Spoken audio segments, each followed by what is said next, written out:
Rogue Radio. Now available on Mixcloud at mixcloud.com/Rogue Country. Keep it rogue. Yeah, man, Rogue Radio is back. I'm excited to be doing episodes again. As I was talking about on the last episode, I got a bit of fucking burnout last year, and, the whole Rogue team did, which, it's hard when you set something up kind of during a pandemic. Rogue Country has been up for 3 years now, and I think we've made some waves. We've shook some cages, and I'm happy about it, but, you can only shake cages for so long before you need a fucking break, and I think that's where we were at. So Rogue Radio is back. I'm doing episodes every 2 weeks, so I'll be doing an episode of Into the Van 1 week, episode of Rogue Radio the next week, and I'll do that until I get bored and don't want to do it anymore, which hopefully won't be for a long time. Please go check out Rogue Radio and Rogue Country. We're really trying to do something in the UK that I think is essential. We don't have the representation or scene that, even just states in America have. And what I really want to do with the country and root scene in the UK is be able to put UK artists toe-to-toe with amazing American and international musicians, not in a competitive way, but to say, if you like this person, you will also like this person from the UK, because there's a wealth of talent here, and that's what we're trying to do. Yeah, man, I'm recording this on Friday the 21st of January. Meatloaf died today, which fucking sucks. It's a weird one with celebrities dying, especially icons. The post I let everyone know on his site was saying how he'd, 6 decades of music and 64 films, and a lot of my social media today has been, dealing with the loss of such an icon, and it's a fucking shame, man. It's really a weird one when you lose people. Like Betty White died, a few weeks ago around New Year's, and it's losing these cultural touchstones. And it's a strange thing when everyone in the world knew who Meatloaf was. Everyone knew his music. Everyone would know at least 1 or 2 of his films. And it's sad, man. And the world's lost an icon, and, his family have lost a husband and a father, and it just fucking sucks. And it's hard processing grief for someone you never even met.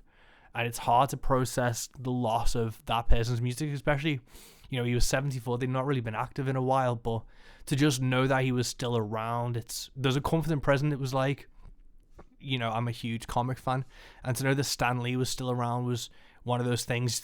Like, you could set your watch to a Lemmy Motorhead tour.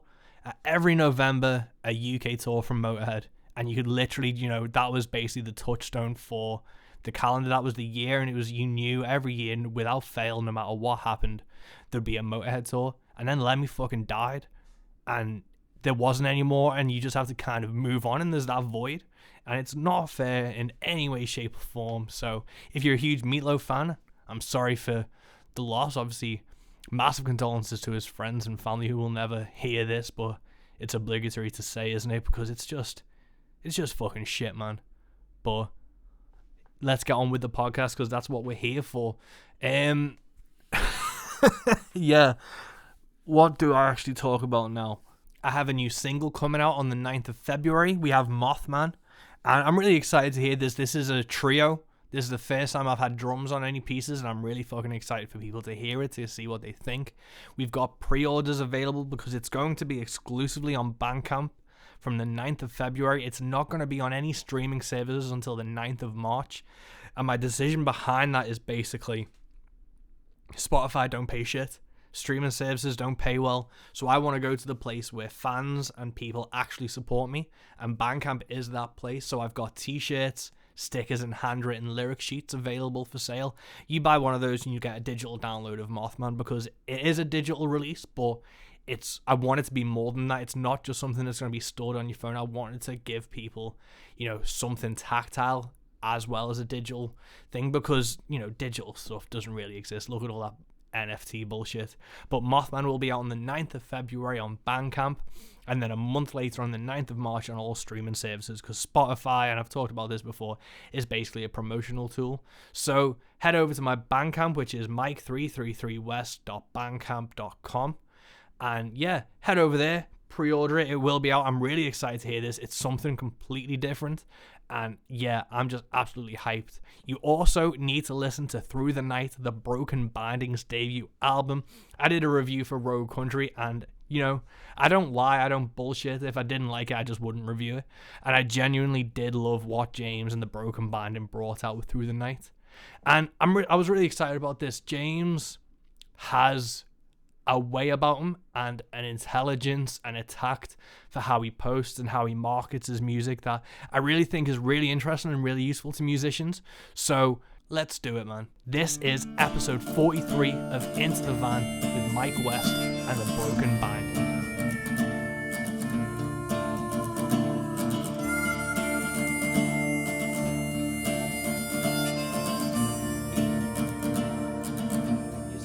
Have an office, does that help with like your songwriting and your musical things to get away and to, you know, have that time to devote to creativity? It does. I tell you, I don't do a ton of writing out of the office, but having the ability to get away is so important because I've got 3 kids, 2 of them little, and they are always wanting to know what daddy's doing. And what's it like being a musician with kids? Because like I'm 30 now, and down the line I would like to have kids, but one of the things that like I kind of worry about is, you know, the music taking a hit. Obviously that's a selfish thing to think, but it is one of those things I do worry about, where it's like I would have to stop gigging and touring as much for a small period of time. Did you find that with your kids and things? I mean, it totally changed my perspective. I mean, it was about 20 years ago. I was playing in this punk band that played quite a bit in the region, and no kids, no responsibilities, the whole thing. And compared that to like what I'm doing today, and just the fact that like literally every decision I make, my first thought is, how does this affect my wife? How does this affect my kids? Can I be away for that long? Can I do this? Can I do that? And it's really shifted my perspective, and it kind of took a while to get there with it, but you know, to kind of reconcile, because I took about 10 years off of performing, just to kind of do the whole family thing. And when I started up again, my wife was pretty adamant that it didn't consume everything I did, because she knew me way back when, and knew that it can, these things can blow up and become way more time, take way more of your time than you expect it to even. And that's when you're planning for it, let alone, you know, I don't know, things can get swept up in a hurry. So she was pretty concerned about it. So yeah, I'd say that most of the time, you know, like the family, the kids and all that have a pretty major role in any decisions that get made. Definitely different these days. Yeah, I can imagine, because I've talked to a few different people, like Charles Wesley Godwin I had on the podcast last year. And because of the pandemic, he was at home for a lot of, like, he just had a kid. So he was seeing a lot of things he'd missed for his first kid. And he was seeing things I'd missed. And that's one of the things where it's, if I have a kid, I don't want to be away at any point that might risk missing like first steps or first words and things. And it does change how you would tour or gig or devote yourself to music. Yeah, I totally agree with that, because I mean, my goals are so shifted from what typically you would think of as a musician, you know, as a writer, as any of those things. Like, my goals are definitely way different than they would be if I didn't have kids and that whole thing. And it's interesting when you've seen both sides of the coin. But, you know, for us, you know, like, our goal is not to be on tour for 6 months out of the year or anything crazy like that. Our goal is just to make great music because we love making it. And hopefully hopefully life lets us keep making it as long as we can, type of thing. Yeah. I don't know. It just changes everything, because if your family is not the most important thing in your world, then you maybe need to take a step back and look at your world again, I think. Yeah, I know. Definitely, man. But let's get back to being, because obviously I know you from the Broken Binding, but what year or what age did you first pick up a guitar instrument or realize that music was an important part in your life? I have a funny story. Like I'm not some talented dude that just has always been making music or whatever, but it was always there early on. I know when I was younger, I did a lot of writing, and with no real purpose, just because I just naturally did it, which was kind of funny. And then I had some buddies in high school that kind of played instruments and started like kind of a crappy little high school band, and I was just enthralled by it. Like it sparked something for me.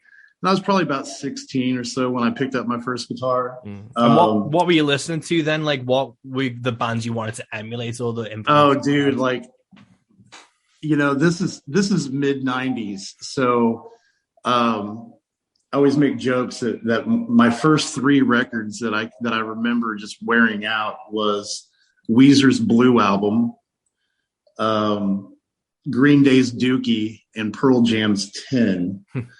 Those were like kind of the first 3 records that I recall just never just always having on and listening to in the car or whatever. And so yeah, I was pretty heavy into the kind of grunge era, which turned pretty quickly into punk and ska and that whole movement that happened later in the 90s there. But yeah, I was definitely pretty heavily influenced by like Weezer and Green Day and Pearl Jams and all those bands from that era. Yeah. It was a lot of fun. Cool, man. And then you took like a 10-year break, was it, from like that kind of era into what you are doing now? Yeah. So in I guess it was around 99, 98, I guess 98. I started playing, we put a band together when I was in college, and that turned into a band called the 77 Jeffries, which primarily did what we called poser punk.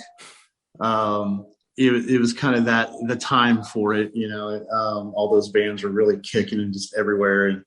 And we did that for 7 or 8 years. Signed a record deal. It wasn't very fruitful. And then the band kind of went their separate ways a little bit at that point, as we were all kind of starting to get older. And we, for me, I tried to do some solo stuff. I wasn't really digging it. Wasn't received super well. Plus, I didn't really know what I was doing as a solo artist. And, started having kids and the whole thing. So it just kind of fell by the wayside. And, so I took about 10 years from that thing ending to starting the Broken Binding project, which is pretty crazy to think that a whole decade passed. But yeah, life happens in a hurry, right? Yeah. Yeah, that's crazy, man. So with like saying you didn't really know what to do in terms of as a solo artist, what were you doing? Like, what do you think wasn't gelling right when you were starting off back then? I think more than anything for me, I mean,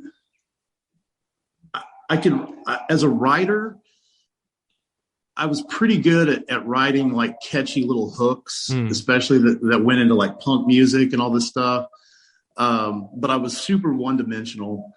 And trying to figure out, because when I first started playing guitar, I mean, I'm like everybody else. I picked up an acoustic and kind of started figuring the chords out and the whole thing. But, I pretty quickly moved to an electric and started doing the whole punk thing. And it was just such a different, like when I moved over to acoustic and started trying to do more, I don't know what the right word is, but when I tried to start doing something that was so vastly different than what I'd done before, I found that it didn't happen by magic. And, it was something that I needed to kind of learn the genre better. I needed to learn how to write those things. I needed to learn how to play acoustic guitar properly, all that stuff. And that was probably my biggest thing. Is it was just I've always kind of had the mentality of, well, let's just go for it. Let's just do it. Let's just see what happens. And, I did, and I failed, and that was okay. Because I learned a little bit from it. The only drawback was that 10-year break that it took to kind of prime the pump again. But, in that time, I think just, listening to the genres more, just trying to educate yourself on people's writing styles and why they do what they do. That stuff's pretty important to me because, like I said, I'm not some great talent that just magically spews out beautiful music or anything of the sort. I'm a definitely earned. what little I've learned and been able to do has definitely been earned for sure. Yeah. And what type of musicians were you looking at during that time to kind of learn from them and be influenced by? I've got some weird ones that you guys may not even know. There was a band called Pedro the Lion that they're still doing stuff, but they were a band, and then the lead singer, main guy, David Bazan, did some solo work and then kind of went back to the band. But I listened to a lot of his work just because I thought he had a very intelligent writing style, and the way that he told his stories and the way that he just had this uncanny ability to make you feel things. And so I spent a lot of time with him, and I've always been a big fan of his work. And it's been kind of an evolution, I started in with guys like that were kind of indie rock and the acoustic thing. And then, the whole Lumineers and like Mumford thing happened. Yeah. And that kind of sparked me a little bit because I'd been thinking, I remember the first time I heard the Lumineers, I had been thinking for a while how cool it'd be to do like an acoustic thing with a cello and something stripped down. And then here they come, and I'm like, I missed it. They got me, but they're so good at what they were doing. They were, especially their first record that was so raw and stripped back. I really enjoyed kind of seeing what they were doing and studying them, and like the Avon Brothers and a lot of those bands, and which I still listen to a lot of. And then guys like Gregory Alan Isaacoff. There's just so many guys that have these uncanny abilities to kind of work their own authentic sound out.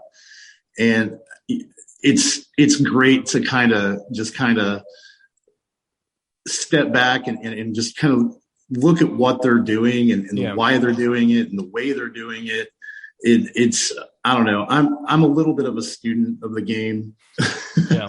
I try to find the best ones that are doing certain things well and try to figure out why they're doing it. Not necessarily to copy them, but to understand their process and why their process is what it is. And I don't know. I'm a student. I love listening to these guys. I could rattle names off all day.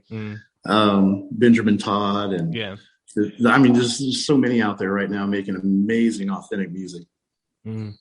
When did you see yourself, obviously as a student, like you can listen to things and take stuff in, but I always think there is a difference between musicians who you can actively start paying attention to, not necessarily market and trends and stuff, but they know how the game's kind of working and being played. And I think you're one of those people who does well in that kind of world, who knows the right kind of paths, not necessarily to just tread, but to watch where people are going and not necessarily just emulate them, but to see how it all fits into each other. That's the trick, right? Like trying to figure out and see all the other things that people do that are a little bit outside of the box. Because let's be honest, we put our record out yesterday, and it is one of those deals where it's like you want to promote it just like everyone else promotes it. You want to follow the model, but that becomes a little bit of kind of a white noise situation, it seems like, because you see like every single day someone's putting something out. And, looking at these other artists and some of the things they've done, whether it's the bigger bands or the smaller bands, of course, people like me, I love looking at independent artists and kind of seeing how they grab someone's attention, not to emulate them or not to, copy the things they're doing, but to prime the pump a little bit and to get yourself to start thinking out of the box a little bit. Because I have a pretty small reach. We're a smaller, we don't tour a lot. We just don't get that far out of our region. So for us to reach further away, you got to kind of come up with creative ideas to grab people's attention. Mm-hmm. Just anything really out of the ordinary seems to be, beneficial when you're trying to promote things or start a little bit of buzz or something. Yeah. So yeah, I totally appreciate the artists that are out there kind of rethinking the way they attempt to get their music out there, for sure. Yeah, man, I think one of the best things that ever happened to me that was kind of unintentional was, like, I'm a huge Kiss fan, and I read Gene Simmons's autobiography way too young. But yes, when I first read it, a lot of it was like, oh shit, it's a music business. And it was how, obviously, you can, like, I know Kiss are huge sellouts, and I know Gene Simmons is a terrible person to interview. Like, half the shit he says is awful. But he's where he is because of his business savvy and his marketing and stuff. I remember reading that book, and then from then, whatever band or project I was in, I was always like, we need to have a way to market this in a way that's not just the norm. Yes. 100%. Like, it's crazy because the music industry is so weird, man. Like, it's changed so much. I said I took 10 years off. I came back, and the industry was so different than what it used to be. The internet has just changed everything. Like, I'm sitting here talking to you from across the pond, talking about talking about music, and, you couldn't have done that with the ease that we do it now, back then. And just it is really incredible when you see these guys that are willing to kind of step their game up and do things out of the ordinary, because we all know those bands that are local to us, that are just amazing, right? You go see them live and you're like, man, these guys are awesome. Why are they not doing more than they're doing, or whatever? And it really comes down to either you are willing to go all in on that stuff and think outside the box. Say it's an artist that just is trying to do anything to get noticed. Some of these guys will do it and some of them won't. And, if you don't have real specific goals, maybe you're like us and we don't really care how big we get or any of that stuff. But some of these artists, it feels like they just spin their wheels and don't really do anything different, and they expect change. And it's the same thing as being a human, right? Like, you can't just keep doing the same thing, getting the same results, and expecting that to eventually change. Yeah. We gotta think about that stuff. So I don't know, man. Like, I think at least I enjoy listening and seeing what these bands will do that have been there before, or trying something out of the box. I mean, I don't know. We all need to learn from each other, right? Yeah. Yeah, I think it's important to see, like, I know there is that kind of pushback when it's like an artist or a musician is like, well, I'm a musician, I shouldn't have to do any of this shit. And it's like, that may have well been true if you had a record label behind you, or it was like the 70s. Right? But you're in the 21st century, and it's like, you have to, like, if you don't even have, like, the bare minimum, you should have like a Bandcamp, Facebook, Twitter, Instagram, and post on it at least once a week. If you really can't be arsed at any level, that's like the bare minimum, in my opinion. Oh yeah. Yeah. And keeping that fan interaction. Yeah. I mean, how important is that? Like, again, we don't have a huge reach, but the reach that we have some pretty loyal, listeners. And I don't know. It's just, it's crazy just how some people just, I guess everyone just views everything so differently, but some artists really do. They just, well, we always make jokes. The lead singer doesn't like to carry gear into the show and the whole thing, but it's a little bit like that just in general. I don't want to have to do this. I mean, I should be able to find somebody to do it for me. Or Yeah. Nah, man, dude, you know how much music's released every day in the world? Like, you know how many bands are out here doing this thing, trying to do, like, literally doing anything to grab your attention. Yeah. You're going to have to go that extra step every now and then and try to figure some way to connect with your people. Yeah, man. I remember I had an artist that I approached to be on this podcast just because this is another thing that I wanted to do, to just talk to people and create something that I found interesting. And I was just like, it might be fun to chat to other musicians. And it's not got the biggest reach in the world, but I think it's still fun to do. And I asked this artist to be on it, and his team got back to me and said, that's not something he does. He's a musician. And I was like, okay. But then in the same like week, they put a post up about how they'd not been getting the gigs that they felt they deserved. Because they were like, yeah, and he was like, I'm not going to be playing the game.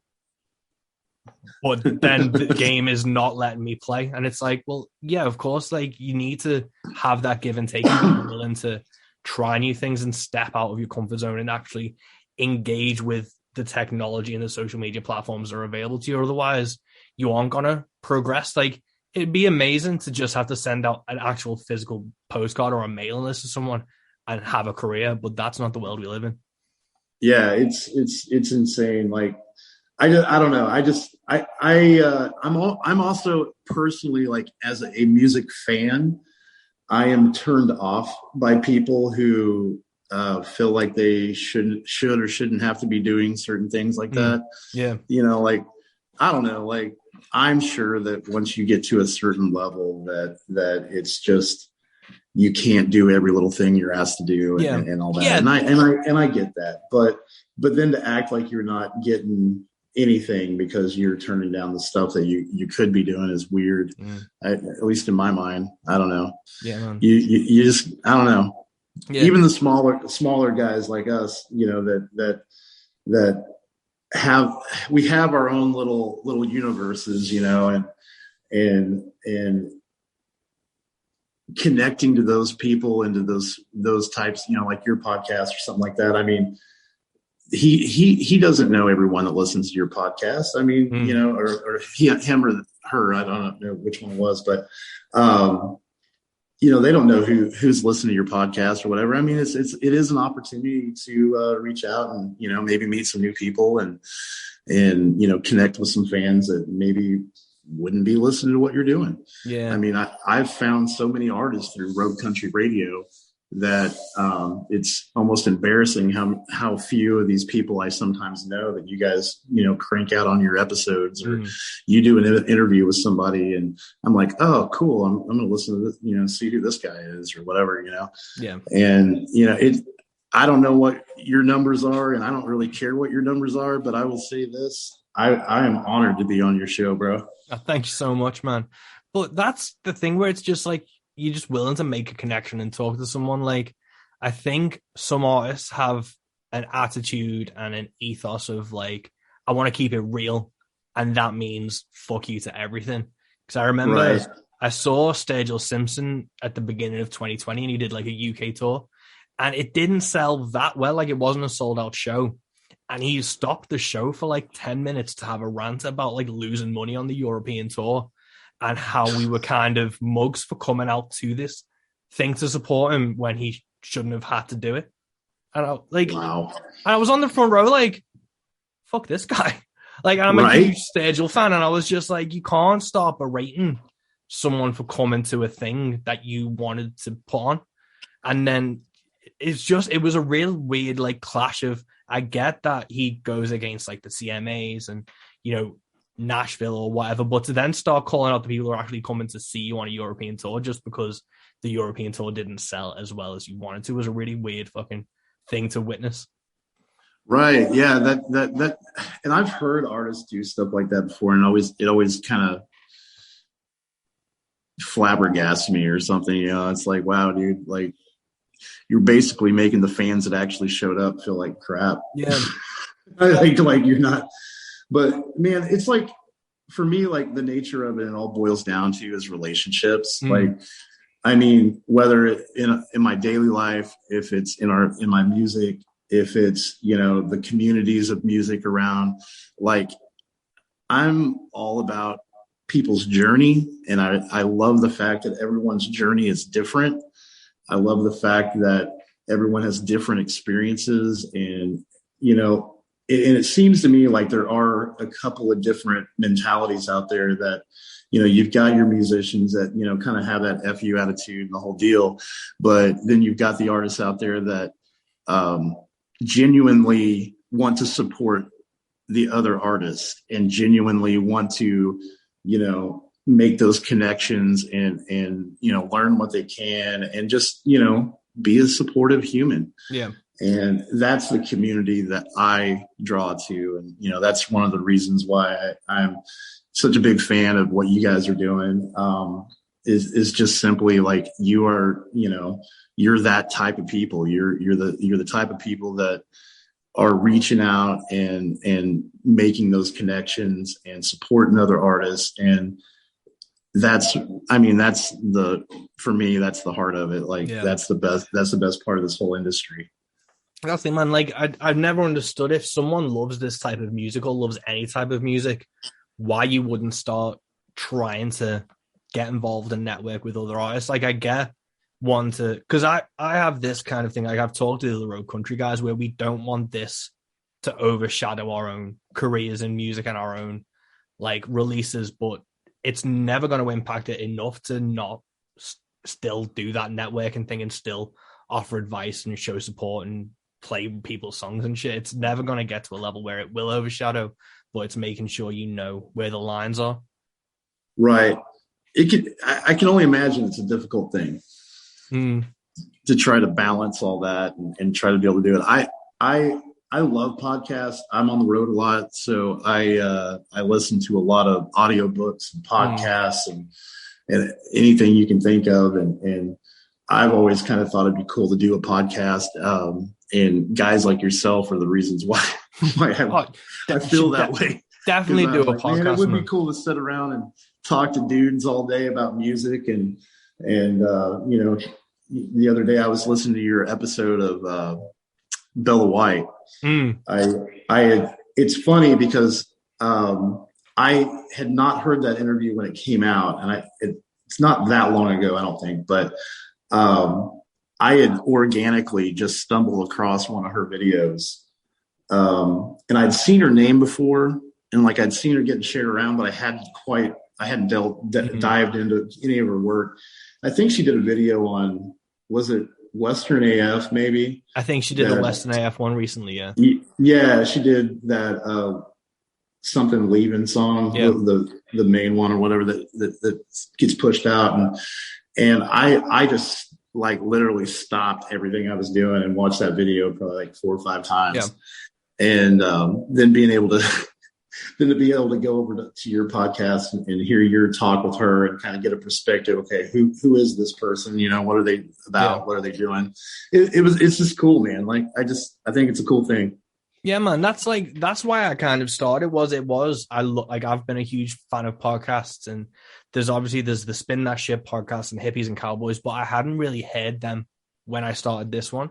So I was just like, who do I want to talk to? And I'm lucky enough to know some cool musicians. And one of the things that you probably know yourself from gigging, you can chat with people and you can interact and stuff, but you don't get to have like a long conversation with people until it's like maybe the end of the show, and still it's, people are packing down and shit, and it's still a busy time. So this has been a really interesting way to get to sit down with people and carve out some time to actually talk to them about songwriting and marketing and stuff. Yeah, I don't think people realize how hectic shows are for artists. Yeah. Like, we show up to this place and we see all these people that we probably like, that we want to have big, long conversations with, and they're all probably music lovers that we would love to sit there and just chat music with off and on throughout the night. And you just don't really have time to do that because there's so many people you got to talk to, and you can check in with and get ready for your show. Then you play the show, you got to tear down. And I get that for sure, man. Yeah. Well, it's crazy, man. But obviously the reason you're is I'm a huge fucking fan of your music. With through the night that got released, obviously yesterday. Obviously, it's only been a day so far. What's the response? I've seen some really great interviews and reviews for it that came out beforehand, but was there a good response on the day when you released it? I think so. From what I've gathered, if we were just talking sheer numbers, like we have a pretty small reach, like I said, our numbers aren't crazy huge typically from where we're starting with this project, but based on what we understand that our reach is already, and based on those numbers, like I feel like they did well from what I've seen. And more than anything, though, is just the support and the overwhelming reaction that people had yesterday. Yesterday it's a little bit of an anxiety riddled day, when you put a record out. I was telling my buddy the other day, it's kind of like you think about back when you were a kid and maybe you had a crush on this girl and you sent her a note, proclaiming your love. And that moment that the note goes away and it's on its way to the girl, you trick yourself into thinking about all these possibilities, the good, the bad, the ugly, the whole thing.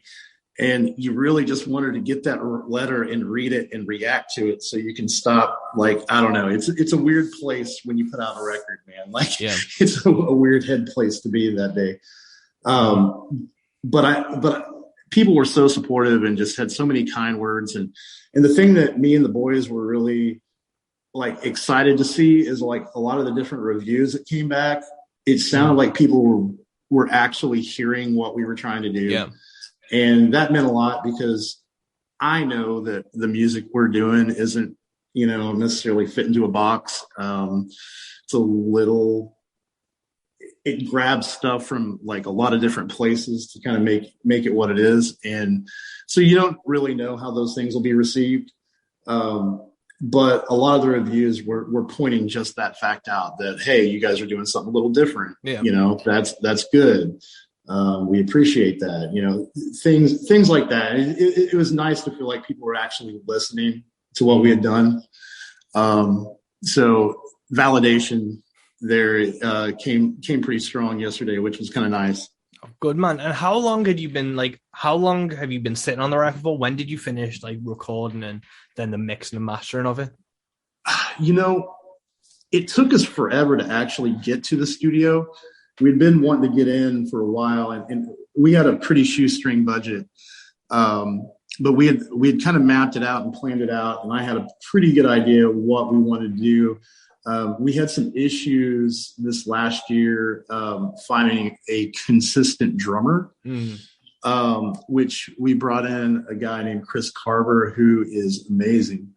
But once he kind of got on board and once he started actually figuring out what we were trying to do, where he could really kind of contribute in more of a way than just playing percussion behind us.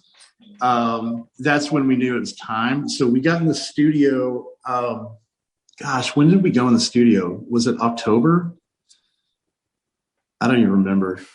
I have to go back and look. But we did everything in one day. Oh, really? It was early November. Yeah, it was early November. We did everything in one day pretty much. So everything you hear on the record was us literally walking into a studio, and we spent about 8 hours in the studio.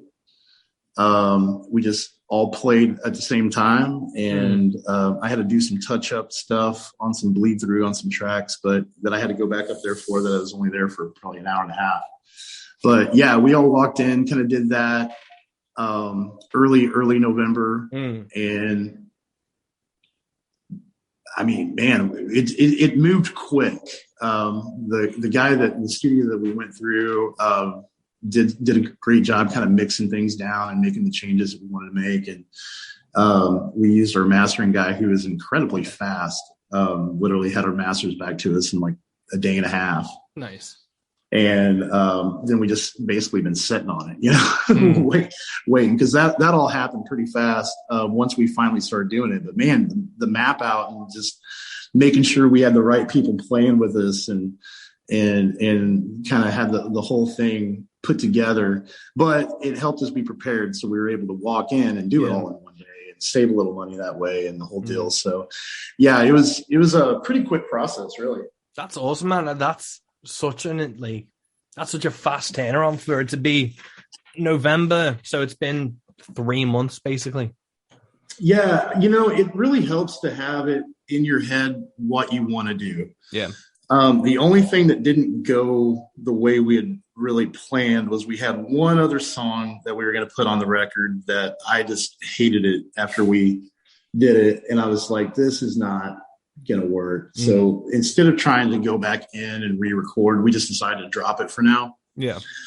But that was really the only hiccup we had. And I really chalk it all up to just being super prepared, and it didn't hurt that all the songs that we recorded, we'd been gigging out with, and we haven't really slowed down on our gigs. Not that we, tour relentlessly or anything, but we've been playing enough that we were pretty tight with what we were wanting to do, made some adjustments, in rehearsals, and we were able to go in. And that was one of the things that Doc said up at the studio was, he's like, hey, I appreciate you guys being prepared, because I know a lot of people kind of go in the studio and they don't really know what they're going to do. And they've got some ideas and, like for me, like I want to have all that stuff. Like I hate going in the studio because it's stressful. But I love the product afterwards. Yeah.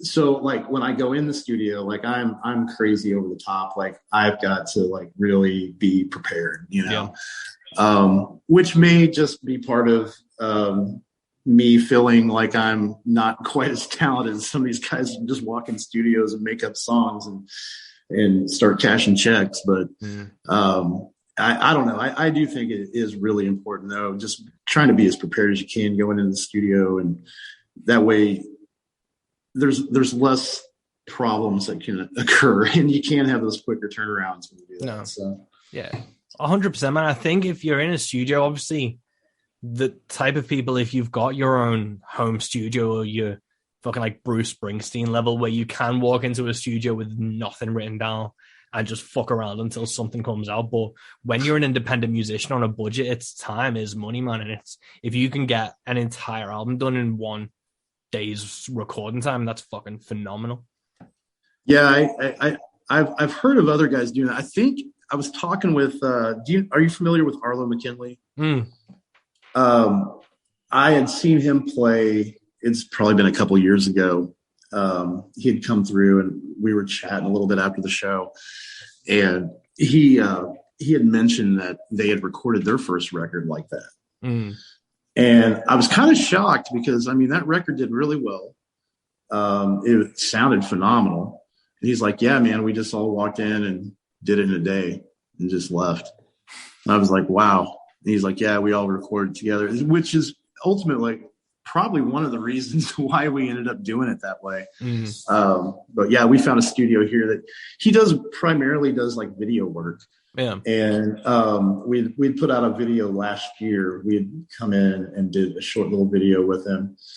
And I liked what they had kind of done. I think you guys actually, Rogue, played that song on one of their episodes, which was pretty cool because we ended up dropping the audio of it too. And but he doesn't do like typical studio tracking. He primarily does the video stuff, and he's not a fan of just sitting there like going one track at a time, one instrument at a time. Like that's just not his thing.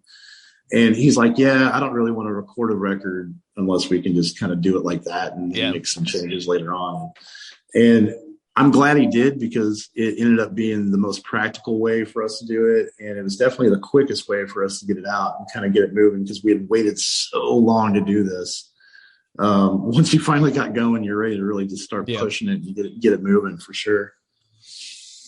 Yeah, it's all, man. I was in the studio in November, and I went in with the drummer, and the fiddle player was meant to be in there, but he ended up getting sick. So it was just me and the drummer, and we did it live, recorded it, and then just like overdubbed and touched things up after the fact. But I think that is, especially like our style of music where the guitar and vocals is so like integral together, like because you're playing it at the same time. Like when I did my album, played the guitar stopped and then sang, there was just a disconnect that I don't know if anyone else could hear, but I can hear. It's I don't know if there's a right answer, and I'm sure it's all different for like every artist. I think some people, and how the engineer at the studio was trying to explain to, because I was talking about something, I was like, yeah, I can't do that. My brain doesn't work like that. And he was like, yeah, man, like, and then he was talking about like how your brain is wired and our creativity, and how some of us can like play with metronomes and other of us really struggle with that. And he was kind of going into this whole process. Of course, I think he was a drummer, so he kind of understood some of that. But yeah, it's crazy to think that like one guy can go into the studio and, he play guitar, never sing a word, then walk over to a microphone, sing his parts, and like, that's the process that works for him. And I've noticed, like, for me, like, I definitely do better when I just sit down in the room with guys and kind of do my thing. Yeah. And just feel it a little bit. And I don't know. I think we all have our process, and it's just like, maybe that guy was right. Maybe our brains are all just wired so differently that we just have our own way of doing it. But yeah, it definitely has a more flow to it. And I'm sure you've heard people say that before too. You go in the studio, you play like that and you play the whole song, it just has a different vibe to it. And I think you can hear that on our record, that if you're listening close enough, that you can hear that we were probably all in the room doing that together, because there's little mistakes and there's little misses here and there that I noticed that maybe not everyone would, but yeah. Yeah, man. How long, obviously you said you'd been rehearsing these and playing them live. How long had you been playing them live for as a band and stuff beforehand? So in terms of like kind of practicing, living those songs? Those songs it's a collection. There's some newer stuff on there, and there's some stuff that I've been playing for a while. Of course, Adelaide, the track Adelaide, we had released as our first single when I first started doing this, early on, before I even had a band, and we re-recorded it because it had evolved so much. Yeah. With the current construction of the Broken Binding, we started playing. I want to say the first show that Chris played with us was in June. And he had played with us all through the summer and all through the fall, and had kind of became our default go-to percussion guy. So we had kind of been doing it for about 4 or 5 months as a group. Although some of those songs, like I said, have been around for a while, last couple of years when I started the project. But they were all new to him. So, you give it 3 or 4 or 5 months. Awesome, man. And with those live shows, obviously you've been playing with 49 Winchester and you've been doing like live shows since then. What's the crowd reaction been to these songs? And like, obviously you don't have the biggest reach, but I can see from just like my perspective online from the UK, you have been paying your dues and you have been getting people, really into what you're doing. The thing that I always think of, and I've mentioned this before talking to other people, during the pandemic where we are in Missouri, we shut down for a little while, but we never like really, really shut down. Now the venues shut down for a little while and people weren't really coming out, but some venues kind of kept going. And it was right when I got together with a few of these guys and started kind of working on stuff that this happened. And we just kind of looked at each other and said, guys, if you're, comfortable with it, I think we should just keep playing, even if there's nobody there. Yeah. And, we'd go and play shows for, just a handful of people. And I mean, I'm not being, I'm not trying to be cute. Like, I mean, a handful of people, like a lot of these shows, but we just kept grinding. Like, we figured, one, it was a time for us to get tight and figure out, what works for us as a group and what doesn't and the whole thing. But at the same time, we were out there kind of grinding in the area when a lot of bands just shut it down, and I don't blame them. I totally get it. But we just kind of use that time as a learning curve and say, hey, let's get out here and do our thing. And then when things started opening up again, we were one of the people that people called because, they'd seen our name. They saw that we were still out doing stuff. And, when you haven't been doing anything some of these guys, it was over a year. Yeah. And when you hadn't done anything in that long, then you got to kind of restart up that buzz and restart up those conversations and start reaching out to venues that aren't having the best success anyway. And so yeah, I think it was a little bit advantageous that we were able to kind of power through a little bit, at least for our sake. We got better during that time, and I think it has had a pretty positive effect on us that we were able to do that. But I'm not real big into lockdowns either. So yeah. No, it's a hard one, man. I think we've got one coming in the UK. I know a fuck ton of tours have just been cancelled for like January. Yeah. February, I saw Culture Wall just canceled, I think, January and February. Yeah. In the stateside over here. Yeah. But it's just fucking wild, man. But with obviously the record out, the videos you released beforehand were fucking hilarious. What was the concept behind those? I don't know, man. I really don't. It's funny. Those didn't get as much plays and views as I kind of expected them to. Because I did think they were a little funny. I mean, they're obviously no budget, and the whole thing is just like dudes on their phones making silly videos. But it kind of goes back to that whole like trying to think outside the box and draw attention and the whole thing.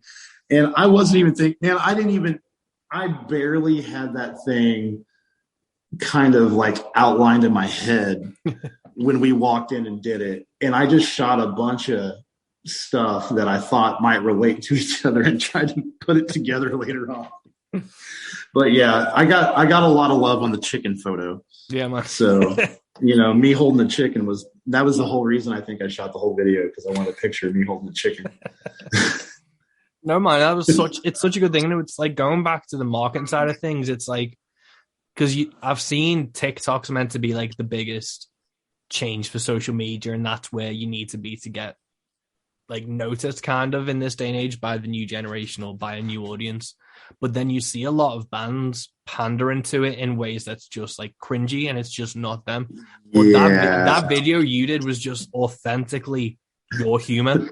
And it's the same thing. Like, I'm a huge like Always Sunny fan, and you can see their humor shine through that. And yes. So if they find it funny, you find it funny.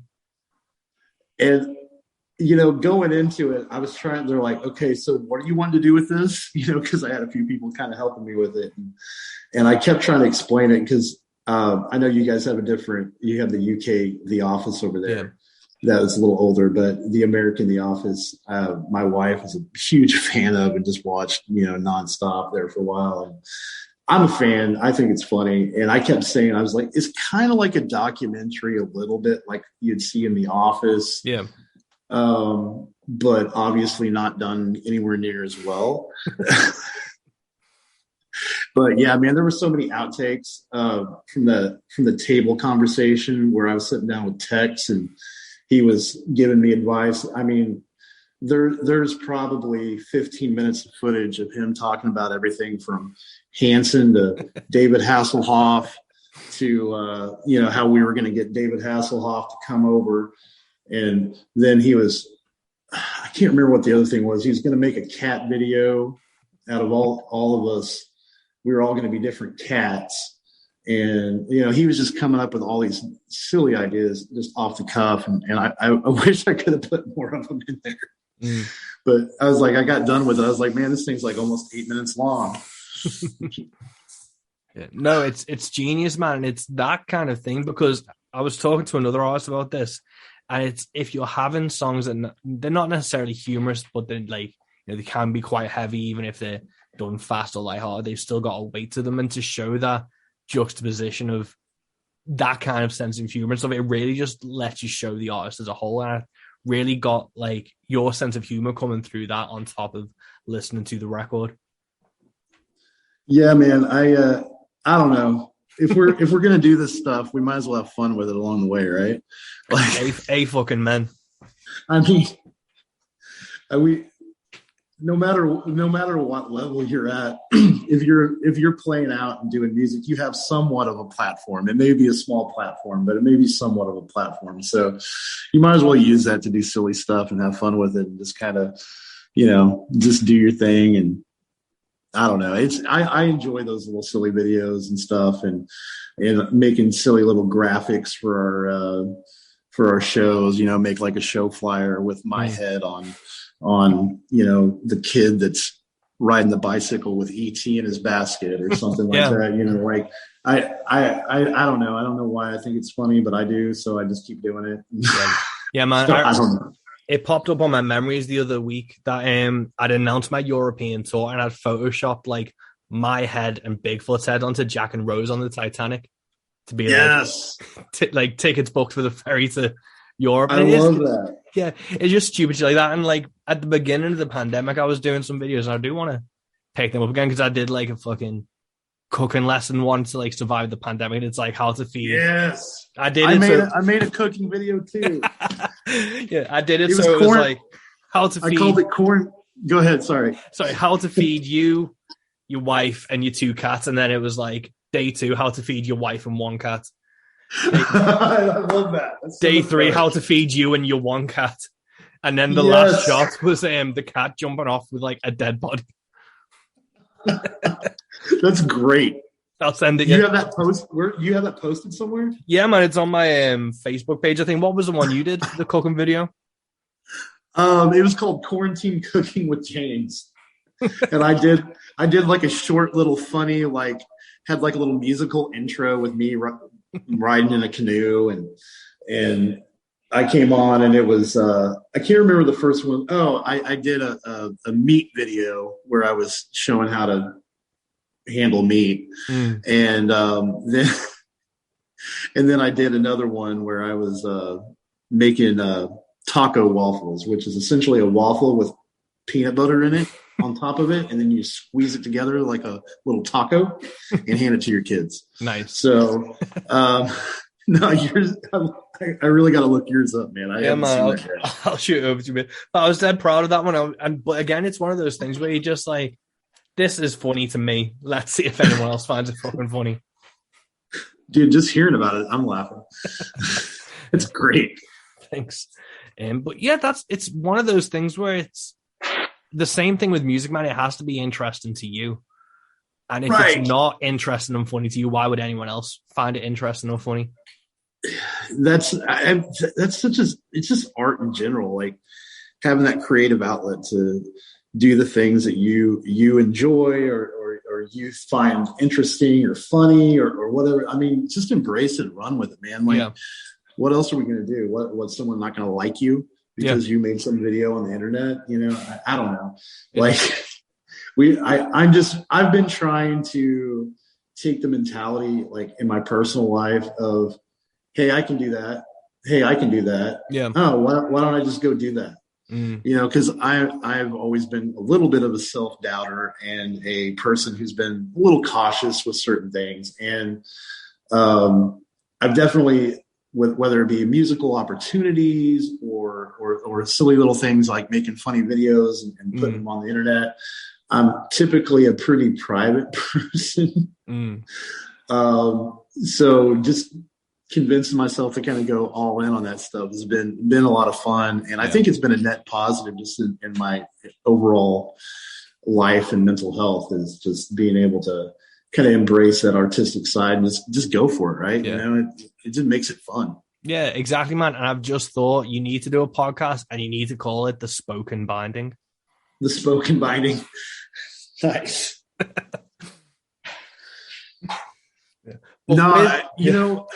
Talking about podcasts, I enjoy a good music podcast. Like I think it's good, but I'm also a musician, so like I love to hear their perspective. And it's probably a completely different reason that some people or most people probably listen to these because they're interested in this guy, this person's music, or they're interested to figure out who this person is. And as a songwriter or a musician, you kind of hear those conversations differently. But man, like I remember, I can't remember the guy's name, and I've never really listened to his music. Is it Joe Pug or Pug? Oh yeah, Joe Pug, the working songwriter. Yes. Such a good podcast. Yeah. It has really, really good artists on from a lot of different genres. And, like being able to hear that stuff and to hear those conversations and kind of, where those guys come. I don't know, man. Like, I love it. Like, I think it's cool. Like, and I think it's a good way to like, just prime your own pump a little bit, to give yourself the ability to, see other people do things that worked and try it. Maybe it doesn't work for you. Maybe it does. Who knows? I don't know. Yeah, definitely, man. Like I've always been a big fan of listening to people talk passionately about what they're into. And it's, whether it's, a comedy or a writer or a like songwriter or a musician or whatever, if they are like talking about their journey of how they kind of broke in and what they did to get to where they are and their perspective and influences, even if it's not in your medium, it's still inspiring to listen to be like, oh, maybe the way that comic ground out in the 80s and flyered in that way or advertise himself in that way, I can kind of maybe apply to this. Yes. I heard a story yesterday, and I'll try to keep it short. Someone I know that's involved in like the rap music industry was telling me about this guy, and I can't remember his name, and I don't want to butcher it, so I won't say it. But he not a big known guy, not a thing, but was really well, did good. People enjoyed him, thought he was really talented, was opening up for some smaller groups here and there. But really understood how it all worked. So I guess what he did was like, he went to all these college campuses and he dressed up. He's kind of a small, how he's described to me was kind of a smaller, scrawny black kid, just kind of, so he put on like these Urkel glasses and kind of Urkeled it up a little bit and just went full nerd. And like went to these college campuses with like a boom box, right? And he would put the boom box down and he would try to like stop people that are walking by and be like, hey man, I'm trying to be a rapper. Will you listen to my rap? And, and he was making videos, and posting them online and in social media. And I think I've seen other people do this too. But this was apparently several years ago. Anyway, he had taken that and then he would do his little rap. And of course the guy was really good. So people were always like, oh, this nerd's rapping, and that's the hook. Right. But the trick that he did after the fact was he made them sign the waiver deal, the releases and all that stuff. And when they signed it, they had to put like their phone number or their email on there. So he took all those emails and phone numbers, and every time he put up a video, he created like a text message system that would send out mass text messages to all these numbers or all these emails and say, hey, the video you were in is now posted here. You should share it. That's so fucking genius. Right. And then he took it another step. He left everybody on that big master text list that he had. And he took that list and left everybody there. He would shoot a new video and be like, hey, Arizona State, you guys were great, but I was just over at Arizona and shot this video. Check it out, because they think they came harder than you guys, And then he would kind of make it a thing. So every time he shot a video, he was telling every single person that he had made a connection with. Yeah. And I was like, okay, like obviously I'm not going to go around and do that. No one wants to hear me rap. But at the same time, that was a super, super ingenious way to kind of make connections with people and whatnot. Yeah. And from what I understand, next time this guy put out a record, it just blew up, and he made good money off of it and got a ton of plays because he had been making all those connections. Yeah. And I was like, what a creative way to go out and do this, and of course he finally puts out his huge record, and he goes back to that text message list and says, hey guys, remember me? I'm the guy that made that video. Well, I finally turned that song that I sang that day into a record. Check it out. Or the song that I rapped. And I don't know. I guess when you see things like that and hear stories like that of different clever ways that people connect with people, it's really interesting. And like, I don't know. It just kind of blows my mind. Like, and if we can't figure out how to learn from that, that's on us a little bit, because that guy it worked for. I'm sure there's a ton of other people that try to pull stuff like that off that doesn't necessarily work for whatever reasons. But man, like seeing that guy's journey and hearing his story and the way that he connected with people and the whole thing, like how cool is that? Like, hey, that's super creative. Like you went all in on it and you went for it and it worked. Yeah. That's cool. Yeah, man. Like, and it's showing again, it's that one-to-one engagement of where they like someone feels listened to and acknowledged by like that musician or artist. And I think that's like, I always try and use like the Bandcamp community side of things where you can message people directly and like use a mailing list. And it's those type of things that take it slightly offline, because social media can feel like impersonal through Facebook and stuff. To get into someone's phone or an email address and like thank them personally or talk to them personally is such a huge difference. I know when Facebook first started becoming a thing and we all started using it, musically or whatnot, there was this neat little time period where like organic promotion was like super good and easy. Yeah. And like, it was just like every time you made a post was almost like an advertisement. And then like kind of how the algorithms have changed. And, like obviously Facebook and all these social media sites are in it to make money. So they've basically done everything they can to drive that ad revenue up. Well, some of the people that get hit are the small businesses, the pages, the bands, the artists, whatnot, because when they go to post stuff, only a handful of people are going to see that post. Yeah. And probably only people that have interacted with you in the last, couple weeks. Yeah, definitely. And I mean, I'll post a video, that I expect, to get X amount of views, and it only been seen by, a handful of people. And you're just like, okay, well, that's weird. Yeah. And so like trying to figure out how to navigate that, how not to spend too much money in advertising and all that stuff, but like is hard. But man, part of me just wishes we'd go back to those days where it's just like every post you posted, everyone saw the whole thing. I think that's what I like about Instagram is all those pictures stay there until I scroll past them. Yeah. And at least I can catch up and see everything. I don't know. It's weird how all that social media stuff works. Yeah, it's a hard one. Reddit for me has been one of the most interesting and useful things as of late. That's been really a great way to reach people. Yeah, I need to spend more time over there. Yeah. And same with the TikTok. Like I have a TikTok. I've went over to the TikTok. I've played around with the TikTok. I've watched other people's TikToks. But yeah, I haven't really embraced the TikTok yet. No, I don't feel like it's good yet.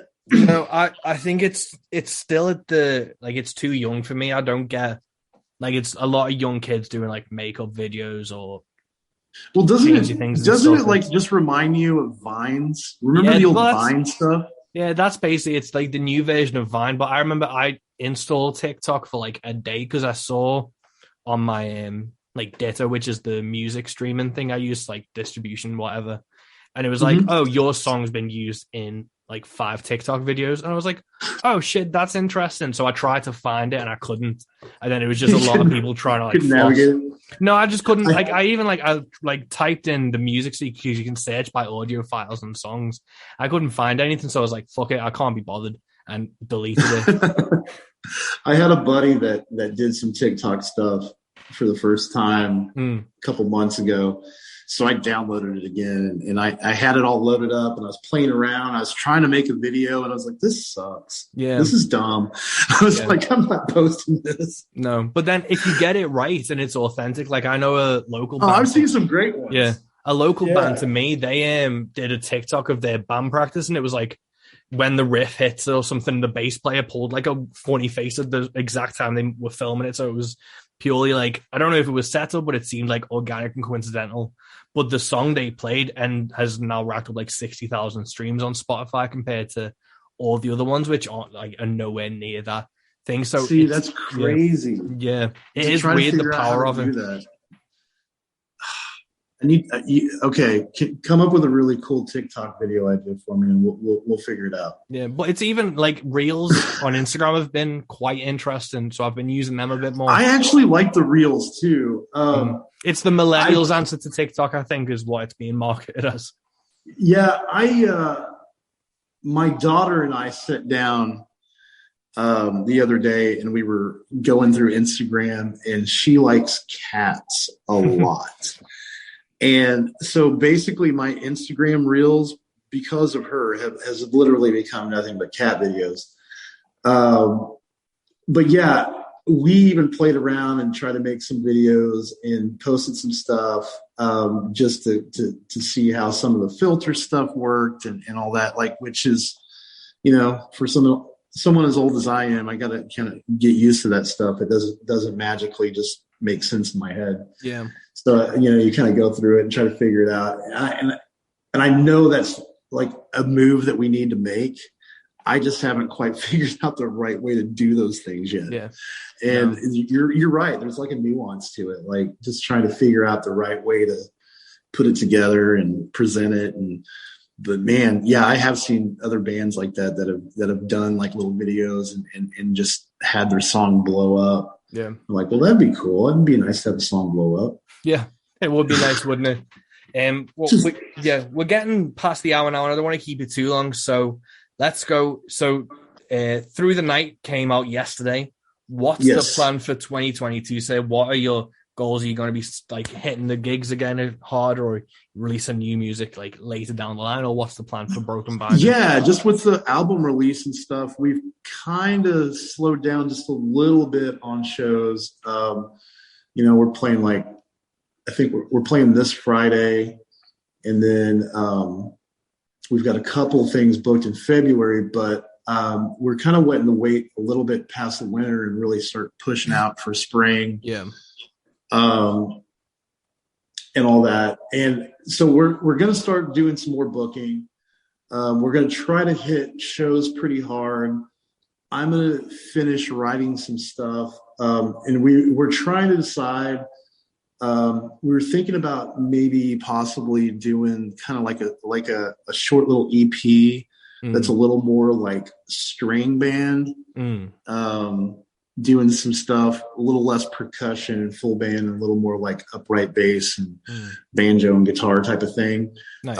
Which a lot of times we play out as a trio like that on some of the smaller gigs where we don't feel like taking the full complement, because we've got like 6 guys now.